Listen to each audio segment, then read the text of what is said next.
Nós vamos iniciar a semana falando sobre fé e esperança. Hoje vou trazer uma referência e, baseado nessa referência, uma reflexão. A referência é bíblica, que está lá em 2 Reis, versículo 4, de 1 ao 7, que fala, sobre Eliseu aumenta o azeite da viúva. Gente, eu fico imaginando, essa viúva desesperada nessa época aí, sem rede social para colocar aqui, gente, estou precisando de ajuda e tudo mais. E a única coisa que eu consigo imaginar é o desespero dela. E para acabar de inteirar, os credores vindo bater na porta dela, querendo levar os filhos, para serem escravos. E aí, trazendo isso para os nossos dias atuais, como é que a gente pode pensar? Acontece uma coisinha, a gente já fica, meu Deus, o mundo vai acabar. Peraí que não é bem assim. Enquanto eu tava ali, fazendo minhas coisas e tal, eu tava pensando, às vezes na nossa vida, a gente pode até não ter um Eliseu, pra dizer o que a gente tem que fazer. Mas a gente tem aqui, ó, a referência do que foi feito, do que essa mulher fez. E como é importante a gente ter essa busca. Eu vou estar aqui e sempre o que eu puder, tiver a oportunidade de falar, pra gente orar, pra gente buscar o Senhor, pra gente estar em consagração a Deus. Como isso é importante para as mulheres, Talvez você esteja vivendo um momento que você não tem na sua vida alguém para te auxiliar, alguém para te dizer assim, olha, tu faz isso, tem que fazer aquilo e tal. Mas lembre-se que você tem um Deus, E quando Jesus foi, ele disse que deixaria um consolador, que é o Espírito Santo. E o Espírito Santo de Deus, ele vem sobre nós nos dando o quê? Paciência, calma, nos dando renovo, Dizendo, ei, te acalma, mulher. Eu fico imaginando assim, Eliseu chegando, ou Eliseu se Eliseu, na verdade, passa várias coisas na minha cabeça, Eliseu, essa mulher chegando lá e, Eliseu, tá acontecendo isso. Eu chegaria assim, Meu Deus, não sei mais o que fazer, que aconteceu isso, tô querendo levar os meus filhos. Eles, bora parar com a palhaçada e me diz o que é que tu tem na tua casa, mulher. É claro que ele não falou desse jeito, Bora parar com isso, que isso daí não vai resolver nada, tu ficar louca desse jeito. Pra que tu tá louca? Primeira coisa que ele ia falar. Se fosse pela minha ótica, Sim, pra que tu tá louca, mana? Não, que não sei o que, que não sei o que. Não, bora começar parando com a loucura. Que a loucura não vai levar ninguém a lugar nenhum. A loucura que eu digo é do desespero, da falta de fé, da falta de confiança. Em quem? Em mim? Não, em Deus. E ele, o marido dela, era servo de Eliseu. Então, para te ver que você pode orar, A gente pode até orar, a gente pode se consagrar, mas nós não estamos imunes das coisas que podem acontecer na vida. Um cristão ou um não cristão, ele vai passar por adversidade. Isso aí não tem nada que nos impeça de passar tal infortúnio, tá? Então, o que a gente só precisa ter e lembrar é que nos nossos bons e nos piores momentos, nós temos Deus, nós temos um Consolador, que é o Espírito Santo, que nos dá renovo, que nos dá alegria, que nos dá esperança, E aí, voltando à história de Eliseu, aí a gente fica imaginando, meu Deus, eu fico imaginando assim, essa mulher deve ter chegado lá, desesperada. Desesperada, a gente não consegue pensar. De verdade. Eu sei disso. Então, aí ele, te acalma. O que é que tu tem na tua casa? Aí ela, eu não tenho nada, eu só tenho uma botija de azeite. Então vá lá. A ordem que ele deu, vá lá.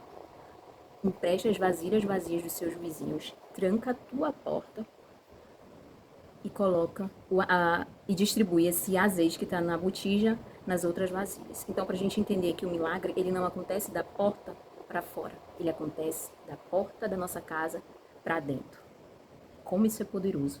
Então, às vezes, a gente está passando por alguma adversidade, a gente não sabe o que fazer. O que a gente tem que fazer? Trancar a nossa porta, calar a boquinha aqui, colocar o joelhinho no chão, dizer assim, eu não estou conseguindo.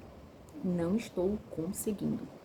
Gente, e abrir a nossa boca. A gente que é mulher, a gente abre a nossa boca para falar um monte de coisa. Pra reclamar, pra murmurar, pra falar da vida dos outros, pra dizer o que o outro tinha que fazer e a gente não faz nem a metade. E por que a gente não usa esse poder da nossa palavra pra vir aqui, pra ler uma Bíblia, pra dar uma referência, pra abrir nossa boca e profetizar sobre a nossa vida e a vida dos nossos filhos, pra muitas das vezes a gente mesmo brigar com a gente, dizer, ei, não é bem assim não pense desse jeito, nem sobre você, nem sobre sua casa e nem sobre os seus filhos. Então, às vezes, você pode não ter aí um Eliseu, uma referência na sua vida, mas você tem você. Você tem você na sua vida. Então, abra sua boca, seja profeta na sua própria vida. Se te faltar, alguém para te despertar, para dizer, mana, te levanta, que Deus não te quer ver assim, bora reagir, bora fazer alguma coisa. O que tu tem hoje na tua casa? É o que tu tem, então faz o melhor com o que tu tem. Não adianta sair correndo, gritando que não vai resolver nada. Muitas das vezes, se a gente fizer isso, principalmente por quem passa a adversidade, a gente diz assim, não sofre sozinha. Mas quem tá te falando isso tem referência, pode te ajudar em quê? Então a gente tem que saber muito bem com quem a gente vai compartilhar as nossas dificuldades. Mas também alguém pode chegar contigo, ó, Larissa, ou Maria, ou Joana, não sofre só. Se tu estiver passando por alguma coisa, me liga, me manda mensagem, me diz o que tu precisa, que eu vou estar aqui para te dar, para te ajudar. E até nisso, a gente tem que ter muita sabedoria para que a pessoa que queira prestar ajuda, ela não queira usar isso futuramente para te prender na armadilha dela. Então é por isso que a gente tem que estar firmada em Deus. Buscar discernimento em Deus, buscar sabedoria em Deus, que até aquela pessoa que uma pessoa que você nem imagina pode abençoar a sua vida. E aquela pessoa que você já desistiu, ela também pode ter um renovo. Gente, eu cheguei nessa palavra aqui porque eu tava com um conflito interno. Vou compartilhar com vocês. Eu tinha umas coisas minhas que estavam em determinado lugar. Já fazia, um tempão. Um tempão. Aí hoje eu acordei, sabe, assim, atribulada, pensando, poxa vida, essas coisas. E agora, o que eu faço? Será que eu vou lá buscar? Eu já pedi tanto, a pessoa disse que ia trazer e nada de trazer. Aí eu comecei a fazer as coisas, né, normal de casa, e fiquei preocupada e tal. Aí eu disse, não, eu já sei, acho que eu vou pedir pra essa pessoa jogar tudo que tem lá. Porque vai ser um alívio pra mim, eu não vou ficar pensando que tem que trazer isso, que aquilo. Então vou mandar jogar logo tudo fora, porque eu já me livro. Aí isso não é uma boa opção também. Aí eu peguei e disse, não, Larissa, para de loucura. Tu já não pediu? A pessoa já não disse que ia trazer? Pois é. Falou quantas vezes que ela ia trazer? Milhares, perdi a conta. Então deixa o resto com Deus. Deixa, mana. Tu já não falou, tu já pediu.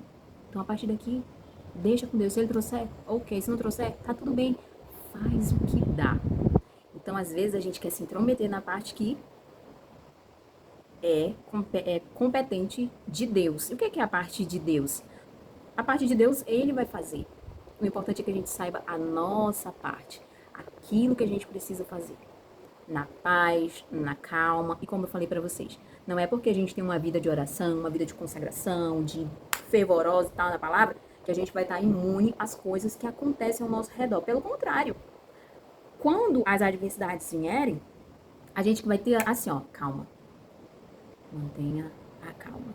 E, gente, isso é um processo, né? A gente só aprende vivendo. E a gente só aprende realmente passando por tudo isso e vivendo mesmo. Porque não é fácil e ninguém nasce pronto. Nós estamos em constante aprendizado, é uma preparação. Hoje, dessa palavra que eu trago para vocês, foi o que eu aprendi. O que eu posso tirar de tudo isso? O que eu posso aprender? Que eu posso aprender que eu não tenho controle sobre o outro, mas eu tenho controle sobre mim. Eu tenho controle sobre as minhas emoções, eu tenho controle sobre como eu vou reagir. Será que eu quero ser aquela mulher louca? Ai, meu Deus, agora sabe? Não, não quero, não vou. Não deu? Ok, tá tudo certo, mesmo que não esteja. Então é muito importante a gente ter esse controle emocional, né? Mas quem dá toda essa base é o nosso espírito, é o espiritual. E então, né, que você neste momento aí se sinta encorajada, que você se sinta renovada, não sei pelo que você está passando, mas busque a Deus. Busque a Deus, dê tempo, a gente precisa se dar tempo. Diferente dessa viúva que ela sabia quem procurar, eu acho que traz muito para a nossa realidade que num momento de tribulação, num momento de dificuldade, a gente acha que todo mundo está disposto a nos ajudar. E não é bem assim. Talvez o momento que a gente esteja passando é pra gente fechar a nossa porta, pra gente orar e fazer aquilo que compete a nós fazermos com os nossos filhos, né? Dar o comando correto para eles e seguir a nossa vida. Como ele fala bem aqui no final, no versículo 7. Vai, vende o azeite, paga a tua dívida e tu e teus filhos vivem do resto. Então, hoje é somente isso. É o básico bem feito, é aquilo que dá pra gente fazer, lembrar que nós não temos controle sobre o outro, sobre o clima, nós não temos controle sobre nada disso. Mas nós temos controle como nós vamos conduzir dentro da nossa casa, o que nós vamos comer, como nós queremos ensinar os nossos filhos. E é sobre essas coisas, estão nos pequenos detalhes. E principalmente, eu volto a reforçar, orem, se consagrem, falem de Deus para vocês mesmas, entendeu? Se você quiser se expor, se exponha. Se você não quiser, não se exponha. Porque eu volto e repito a palavra que a gente começou semana passada. Se Deus fizer, Ele é Deus. E se Ele não fizer, Ele vai continuar sendo Deus. É por isso que a gente precisa tanto dessa presença todos os dias da nossa vida. Não importa o que a gente faça. Não importa se a gente é dançarina do Faustão, se a gente é a obreira da igreja, se a gente é uma telemarketing, se a gente é o presidente, seja lá quem a gente for.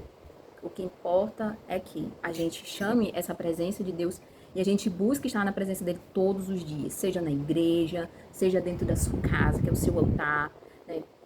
Seja nos seus círculos de oração, de amizade, seja sozinho. Mas que a presença de Deus ela possa continuar nos abençoando, nos mostrando aquilo que precisa ser visto e nos conduzindo. Beleza? Fiquemos todos com Deus e uma semana aí abençoada para todas nós. Beijinho.